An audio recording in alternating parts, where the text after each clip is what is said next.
Okay, so in this video we're going to look at creating a element on a page and actually inspecting this element in terms of the properties and the methods that are available on it.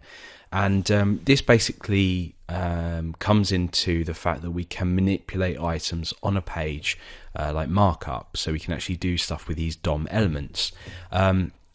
Now DOM is the document object model, and it basically just gives us a variety of things that we can do with things on a page. It's its own API, so we can do things within JavaScript that allow us to access, for example, things like the text within elements. We can remove and add elements. In this video, we're specifically going to be focusing on just an introduction to how we can target a specific element and then do things like get the text from it, set the text within it, remove the method. We'll check if an element has a specific attribute and actually getting the attribute values. So we'll look at some general things that you might commonly come across, and then from there on you can go ahead and explore the rest of the methods and properties that different DOM elements have available for them. So we're going to go in this video create a link. So hopefully you're familiar with HTML, and I'm just going to say I'm a link, and I'm going to set an href here to hash, just because it's not going to go anywhere. In fact, we could maybe set it to something like google.co.uk or google.com. So I'm also going to give this an ID of link, and I'm going to go ahead and just open up some script tags down here. I'm not going to do this in an external file because we want to sort of see what we're doing here at the same time, so don't worry too much if you're just practicing. I'm going to go ahead and create a global variable called link. In fact, we can call this element, I guess, and I'm going to set this to, now there's a function in JavaScript called get element by ID, and that's in camel case, so you've got a small g, capital E, capital B, and a capital I with a small d, and that takes a parameter which is the name of the ID that you've given a specific element. Now remember, IDs should be unique within your markup, so you should never have more than one element with the same ID. There are different ways to select elements on a page, so like a query selector or query selector all, but we'll take a look at them in next video, so don't worry too much about that yet. We're just selecting it by ID, and then we're going to go ahead and we're going to mess around with this element within the console. So in this case, you probably already guessed, the ID of this element is link, and we're just going to say get element by ID link. So that will select this element, and it will give us the properties and methods that are attached to it as well. So that's things like methods to set the inner text, the property which contains the inner text, remove method to actually remove the element from the page, etc. So we'll take a look at them and how we interact with them in a moment. So we've now got this global variable called element. We can go ahead and we can start to play around with this. Let's go ahead and open the browser first of all and just take a look at this. Okay. Oh, sorry. We do have this function get element ID, but it's part of the document object. So if we take a look in our browser, I suppose we can sort of delve into this a little bit. If I type document, you can see that this document here has all of the markup associated with it, but this also has methods like get element ID, and so really what we're dealing with here is a method on this document object. So this is basically the DOM that we can start to use methods from. So now that we've got the link here, what we can do is we can start to say element, and that will give you the actual markup back from the element so we can see what we're working with.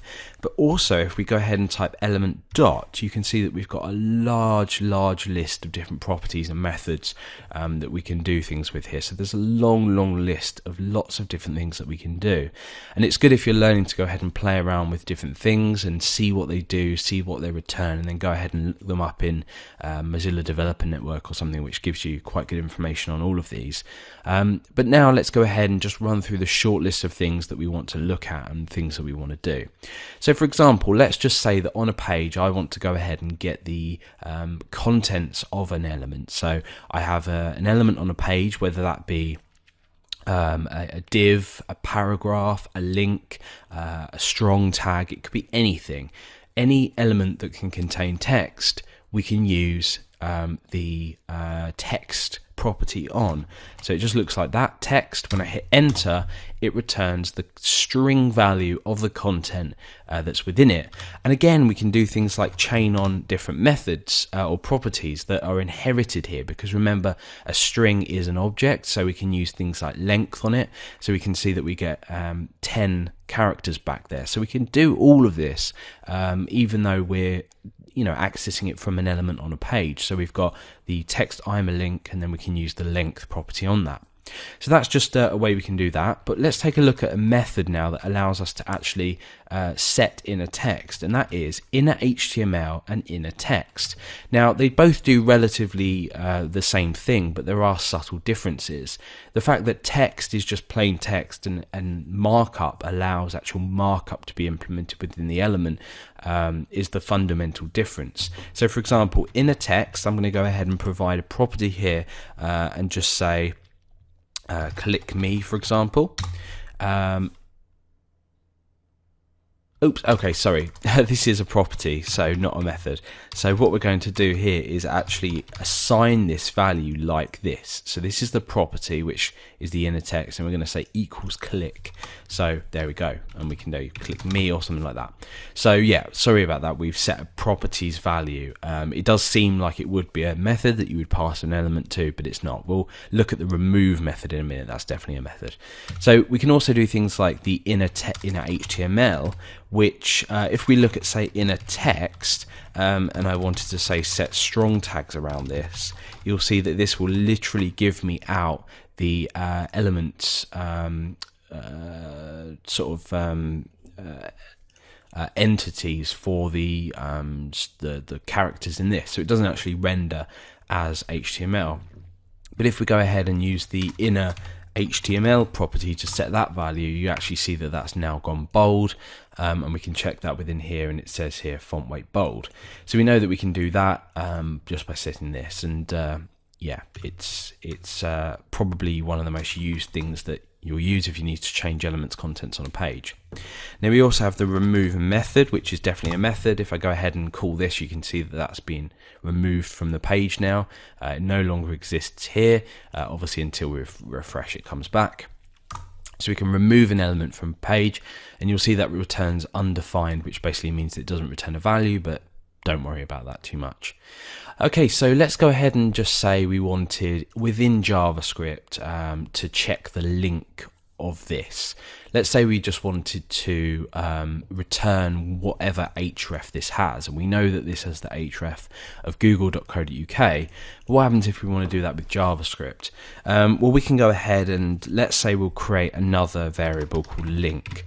Now I want this to be element dot get attribute, and then I want to define the attribute within here that I want to get, and that could be href, for example, and that will give me back a string value of the link that I want to do, link that I want to look at. So now that I've set a variable called link, I could do things like link.length if I wanted to, so it gives me the length of the string. So again, because it's a string value, it inherits the length property. It tells us the length of the string, so we can use everything like that. We could also then even do something like window.location, which will redirect us, and we can redirect ourselves to the link, so that works just as well. We can do things like that. So we've now seen that we can actually get an element, but what happens if we want to check if an element exists first of all? Well, we can use a property called has attribute. So for example, element.has attribute. So let's say I wanted to check if this has an attribute rel. False, it doesn't.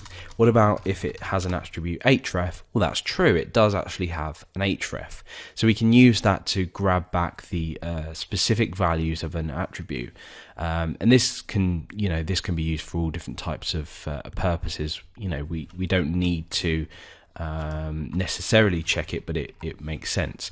We can also remove attributes as well, so we could remove the href attribute if we wanted to.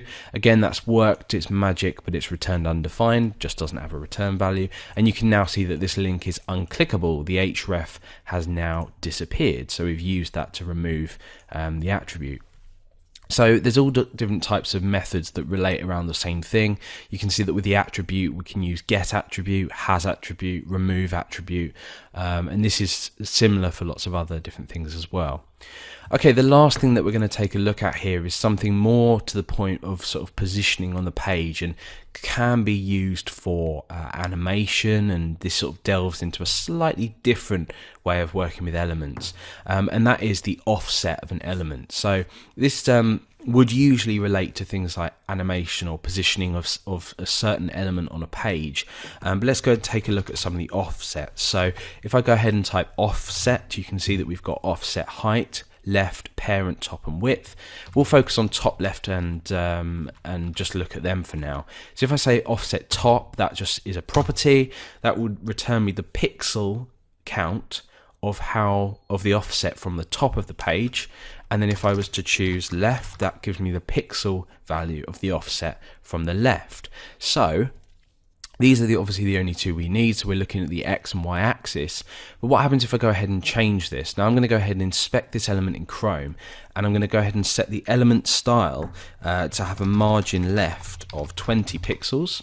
So we now see that that's moved over 20 pixels. If we go ahead and choose the offset left again, we can see that it's in fact now 28, because we've moved it 20 pixels from the left, plus the 8 that it already was, and that 8 is due to the body. So we've got a margin of 8 pixels on the body. You can see that by default the user agent style sheet styles it that way, so that makes sense now.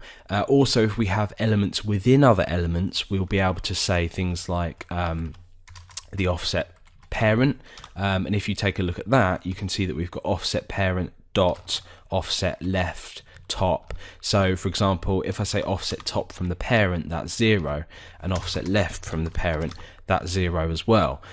So yeah, it makes sense to sort of delve into these things, and here you can see that this property contains other properties as well, so it's sort of nesting properties in here as well. But that's just a little introduction as to how you might look at properties and methods of a DOM element on a page. And you can see, if we just scoot back to our code, that we've got this get element ID method on the document object, which allows us to get an element by a specific ID and access all of the properties and methods. Now, my advice to you would be to go ahead and do exactly what we've done here, and just go ahead and play around with all of the different methods that you can see and the properties that you can see on the element. Now, in the next video, we're going to look at query selector and query selector all methods, which aren't supported in some older browsers, but are extremely useful and are much more useful than having to go and get an element by an ID. However, what we're also then going to look at in the video after that is actually working with event handlers. So you'll see that within your list of methods and properties on your element, you'll see things like on abort, on before copy, on before cut, on blur, more commonly on click, and these basically allow us to set event handlers for when we actually click an element or do something to an element. We're allowed to run a block of code based on that event, so they're event handlers. Now, we won't go into that now, but we will go into that in a couple of videos time.